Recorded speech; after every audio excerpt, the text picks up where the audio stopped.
اسی لیے آج دنیا بھر میں اسے اینٹی ایجنگ اور ڈیٹاکس لائف اسٹائل بھی کہا جا رہا ہے۔ دل کی صحت کے حوالے سے اگر دیکھا جائے تو انٹرمیٹنٹ فاسٹنگ کے فوائد خراب کولیسٹرول اور ٹرائیگلیسرائڈز کو کم کرتی ہے، بلڈ پریشر کو بیلنس میں رکھتی ہے اور آرٹریز کی سوزش میں کمی لاتی ہے۔ اسی طرح نظام ہاضمہ کو بھی وقفہ ملتا ہے، جس سے بدہضمی، تیزابیت اور آنتوں کے مسائل بہتر ہوتے ہیں۔ اب یہاں ہم بات کرتے ہیں بیماریوں کی، کس طرح سے فاسٹنگ کرنے سے یا روزہ رکھنے سے ان بیماریوں کے اوپر اثر پڑتا ہے۔ سب سے پہلے بات کرتے ہیں شوگر کے مرض کی۔ آج کل شوگر کا مرض بہت عام ہے، ہر گھر میں تقریباً شوگر کے مریض ہیں۔ جب ہم بار بار کھاتے ہیں تو بار بار انسولین کو کام کرنا پڑتا ہے، بار بار انسولین آتی ہے، لیکن جب ہم روزہ رکھتے ہیں اور کھانا پینا روک دیتے ہیں تو انسولین کو سمجھیں ایک چھٹی مل جاتی ہے، انسولین کو آرام ملتا ہے، اس طرح شوگر کنٹرول میں آتی ہے۔ دل اور دماغ کی اگر بات کی جائے تو روزہ رکھنے سے بلڈ پریشر بہتر ہوتا ہے، کولیسٹرول کم ہوتا ہے، دل کو آرام ملتا ہے۔ اس لیے آپ نے دیکھا ہوگا کہ رمضان میں دل ایک ہلکا سا ہو جاتا ہے، غصہ کم ہوتا ہے، صبر زیادہ ہوتا ہے اور ہمیں پازیٹیو سوچ آتی ہیں۔ یہ کوئی اتفاق نہیں ہے، جسم اور روح دونوں کی صفائی ہے۔ اب اصل فرق یہاں آتا ہے، دنیا انٹرمیٹنٹ فاسٹنگ کرتی ہے صرف اپنے جسم کو صحیح کرنے کے لیے، لیکن رمضان جسم کے ساتھ روح کی بھی تربیت کرتا ہے۔ بھوک لگتی ہے تو احساس ہوتا ہے غریب کا، مسکین کا، ضرورت مند کا۔ غصہ آتا ہے تو صبر سکھایا جاتا ہے، نظر بھٹکتی ہے تو کنٹرول سکھایا جاتا ہے۔ یہی تو تربیت ہے اور یہی ہماری اصل کامیابی ہے۔ یعنی آج دنیا جس چیز کو نیا ہیلتھ فارمولہ کہہ رہی ہے وہ ہمیں اللہ نے رمضان کی صورت میں پہلے ہی عطا کر دیا تھا۔ رمضان صرف بھوکا رہنے کا نام نہیں، یہ جسم کی ری سیٹنگ ہے، دل کی صفائی ہے، روح کی تربیت ہے اور زندگی بدلنے کا موقع ہے۔ بات کرتے ہیں رمضان کے روزے کی۔ یہ انٹرمیٹنٹ فاسٹنگ کی ایک قدرتی شکل ہے۔ رمضان میں بھی انسان ایک کافی لمبے عرصے کے لیے کھانے پینے سے رک جاتا ہے، جس سے ہماری جسم بالکل اسی فاسٹنگ اسٹیج میں داخل ہو جاتا ہے جسے میڈیکل سائنس آج انٹرمیٹنٹ فاسٹنگ کہہ رہی ہے۔ رمضان کے روزے میں بھی انسولین کم ہوتی ہے، چربی جلتی ہے، آٹوفیجی ایکٹیو ہوتی ہے، دل، دماغ اور ہاضمہ بہتر ہوتا ہے، امیون سسٹم مضبوط ہوتا ہے۔ لیکن رمضان کی سب سے بڑی خصوصیت یہ ہے کہ یہاں یہ سب کچھ عبادت بن جاتا ہے۔ یعنی وہی عمل جو دنیا صحت کے لیے کرتی ہے، مسلمان اسے اللہ کی رضا کے لیے کرتا ہے۔ یہی وہ مقام ہے جہاں جسمانی صحت اور روحانی کامیابی ایک دوسرے سے جڑ جاتی ہے۔ بھوک برداشت کرنا سکھاتا ہے، صبر سکھاتا ہے، وقت کی پابندی سکھاتا ہے، خواہشات پر کنٹرول انسان کو ذہنی طور پر مضبوط بناتا ہے۔ میڈیکل سائنس آج جس ذہنی سکون اور اسٹریس کنٹرول کی بات کرتی ہے، رمضان اسے عبادت کے ذریعے حاصل کراتا ہے۔ یہی وجہ ہے کہ رمضان کے روزے رکھنے سے جہاں جسم کی صحت بہتر ہوتی ہے، ذہن کو سکون ملتا ہے، آخرت کے لیے ثواب بھی جمع ہوتا رہتا ہے۔ اور یہاں پر میں آپ کو سوہجنے کی پھلیاں دکھا رہی ہوں کہ کس طرح سے آپ اسے پکا سکتے ہیں۔ سوہجنے کی پھلیاں صحت کے لیے بہت اچھی ہیں۔ میں بہت بار آپ کو اس کا طریقہ بتا چکی ہوں، لیکن پھر بھی آپ لوگ پوچھتے ہیں۔ ایک بار پھر میں آپ کو بتا رہی ہوں، سوہجنے کی پھلیوں کا سب سے آسان طریقہ تو یہ ہے کہ آپ جو بھی کھانا گھر میں بنائیں شوربے والی، تو اس کے اندر آپ یہ پھلیوں کو چھیل کر کاٹ کر ڈال دیں۔ جب وہ کھانا بن جائے، وہ ڈش تیار ہو جائے، تب آپ اپنی پھلیاں نکال کر آپ انہیں کھا سکتے ہیں۔ اس طرح سے یہ ہوگا کہ جو لوگ گھر میں نہیں کھاتے ہیں تو وہ پھلیاں نہیں کھائیں گے، لیکن ان پھلیوں کے جو منرلز ہیں، وٹامنز ہیں، وہ اس شوربے کے اندر، اس جو آپ نے کھانا بنایا ہے، جو ریسیپی آپ نے بنائی ہے، اس ڈش کے اندر شامل ہو جائیں گے اور ان کی صحت بھی بہتر ہوگی اور آپ کو بھی آپ کی پھلیاں مل جائیں گی۔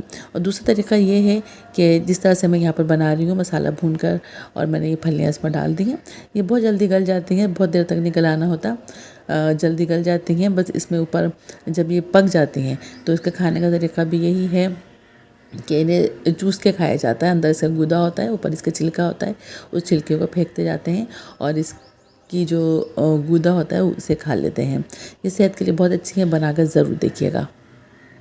اور یہاں پر آپ یہ شرٹ دیکھ رہے ہیں، اس کا گلا کچھ بڑا ہو گیا ہے، یہ ٹیلر سے سلائی ہوئی شرٹ ہے لیکن گلا اس نے بڑا کر دیا تھا، تو اگر آپ کی شرٹ کا بھی گلا بڑا ہو جائے تو آپ اسے بہت آسانی کے ساتھ چھوٹا کر سکتے ہیں۔ کرنا صرف یہ ہوگا، شولڈر کی دونوں سلائیاں کھول دیں گے اور گلے کی پٹی کا صرف وہ حصہ جو شولڈر تک آ رہا ہے دونوں سائڈ سے، وہاں کی سلائی بھی کھولیں گے۔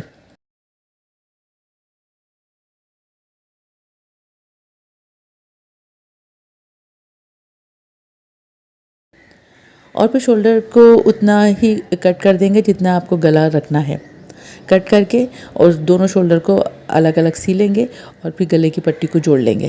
بس شرٹ آپ کے سائز کے مطابق تیار ہو جائے گی۔ تو آج کی ویڈیو یہاں پہ ختم کرتے ہیں۔ ویڈیو آپ کو کیسی لگی ضرور بتائیے گا۔